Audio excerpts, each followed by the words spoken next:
I want to talk about something new that's happened in my life. I have left teaching in the classroom. I am still a teacher. I still feel like a teacher. I still love kids, but I had to leave the classroom. There are a lot of different reasons why I left, but in general, I feel like I could no longer contribute to a situation where women mostly and men are treated like they're disposable, are treated like we deserve to be underpaid and we deserve to work harder and spend our own time and hour and money on our job. And I think the reason this happens is because teachers tend to be good, loving people who are generous, and they get into teaching because of that. But then what happens is they see the lack of funding in public education. They see things that children don't have and need, and they're also required to teach in a certain way that requires specialized things and them to have techniques and them to have equipment and them to have products that make that teaching correct, which the school districts do not provide. I have written many grants, and when I've had conversations with administrators about using those grants to pay teachers for extended hours that they work, the response was they know that they do that. All teachers do that. That's what they're expected to do. And that's bullshit. I don't know if you know of any other job where you are expected to not only work your hours, but work many hours outside of that. You are expected to use your money to create an environment for your job that makes your job possible. You are expected to do it with a smile on your face. And if you complain, then you must be a shitty person who doesn't care about your kids or teaching. And I am tired of it, because when COVID happened and so many more things were added to teachers' plates, so much more stress, so many more regulations, so many more things to do, teachers buying masks, teachers buying their own, plexiglass shields, because the districts aren't doing that. They're making them come to school, and they've got to figure out a way to make it safe. It was too much for me. It was the end. I and some of my other teachers wrote a letter that we intended to send to the school board, and we intended to give to the superintendent.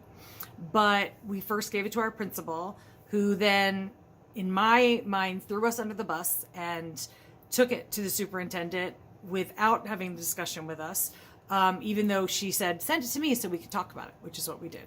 But that's okay, because ultimately that was our goal.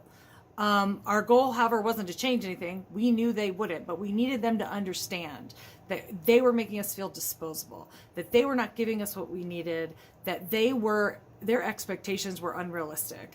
At the time, I was working in a preschool, and they decided to close the district, K-12, and said, yay, we have a loophole, we can stay open. And in my mind, I don't understand how it can be not safe for K-12, but safe for us, especially when we have some special education classes with developmentally fragile kids. They didn't care. They didn't listen. And that was the last straw for me. I looked for other jobs, couldn't find one right away because of the economy. And my husband and I discussed it, and I just decided I was done. I love my kids. I love my parents. I got the most amazing notes about me leaving, about being missed, and it makes me very sad to have left in the middle of the year. I've been doing this for a really long time, and I have never left a job in the middle of the year. And in fact, I've been at this job for 10 years. But teachers deserve to be paid. Teachers deserve to have the equipment and the materials that they need and not have to take their own money out of their own pocket. Teachers shouldn't have to feed kids who are hungry, which we do. We shouldn't have to find coats for kids who are cold, which we do. We do all these things, and then if the minimum wage get raised, people at McDonald's are going to be making as much as many teachers make. And that is wrong. And, celebrities and other people, they do a lot of yelling about how teachers deserve more and teachers deserve respect and, oh, aren't teachers amazing? Until it's time to pony up the money, and then we're asking too much. They don't have that for us. Don't we care about the kids? Don't we want the kids to have enough teachers? We'll just take away teachers if you ask us for all this money. We can't do this. And I'm done with it. So I'm going to try to teach and educate and meet families from this platform or any other platform I can. But I am no longer going to be in the classroom. I have decided that I am a teacher that deserves the respect and deserves the pay that my master's degree indicates. And if I cannot have that in the public school or the private sector, I'm not going to do it. Because I think more teachers need to stand up and say, not just am I leaving because this is really hard, but I'm leaving because I'm not respected and I'm not appreciated. And again, love my parents, love my kids. Administration is a huge problem because they not only want us to keep going on nothing, but they want us to sell the lie and buy the lie and appreciate the lie that it's okay because we're good people and we're doing this for kids. We don't do this for money. So it's okay that we're being treated this way, and we should just keep going for the kids. The kids deserve more. The kids deserve an education that is paid for and supported. If you're going to give them a free and appropriate public education, give it to them.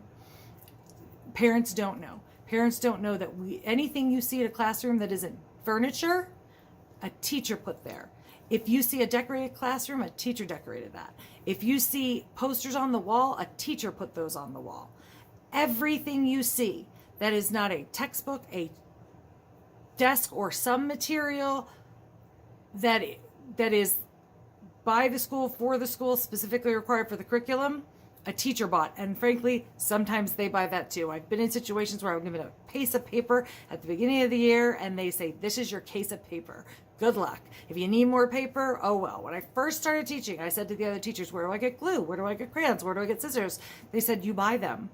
I'm like, oh, no, I'm going to go to the office and ask for those. So I went and the office staff gave me 20 of each of those things.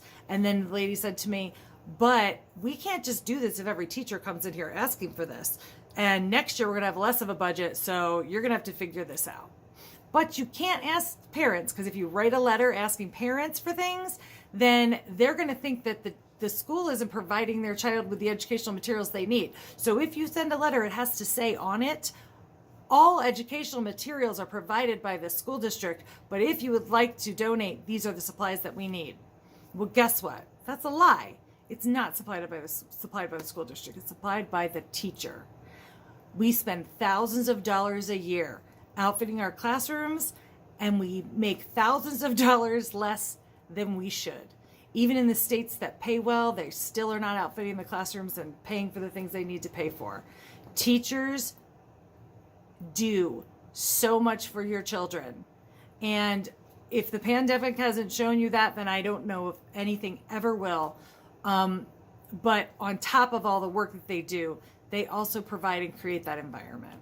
So, wow, that was really intense, and I'm going to bring it down a little bit. I want to share what I know, and I want to share how to teach, and I want to share things I know about children and how they develop, and great ways to have fun with them, and how important fun is and play.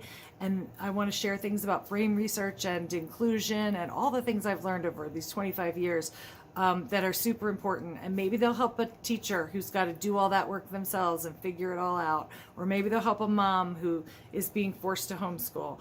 But if anything I do can help you, then that's what I'm going for. And if you have any questions, please leave a comment and subscribe, because I'm going to keep on sharing. Thanks.